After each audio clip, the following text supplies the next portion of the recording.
Following is the installation of the drive shaft loop, protecting loop to the rear upper control arm, and then the subsequent installation of the rear upper control arm in the chassis. The following steps are as such. You'll note that one side of the rear upper control arm loop has a beveled angle and has two carriage bolt holes, and the other side is a single carriage bolt hole. You'll squeeze the drive shaft loop to get it in between the two tabs that are on the drive shaft. And then once they're up, you will pass the carriage bolts from the inside toward the outside on all three positions, and then tighten them down, and you'll make them just very firm because they've got nylon flange lock nuts on them.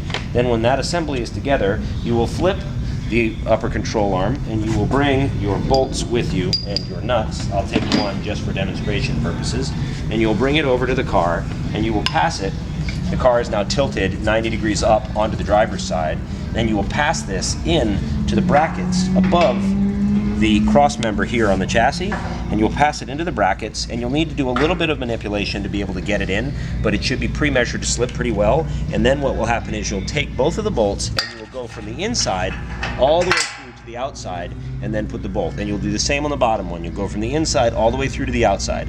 Once that's bolted in position, there will be a torque spec that will be determined, and then you'll be able to give that. Refer to the build worksheet in order to be able to get that. And the last piece is to zip tie with a large, long zip tie the end of the rear upper control arm to the inch tube that goes across on the trunk. And that holds it out of position and up while we're turning the chassis around and doing it. And then you will mark the bolts that are on the drive shaft loop because they have been tightened to spec, but you of course will not mark the bolts for the rear upper control arm front mounts until we have them torqued down.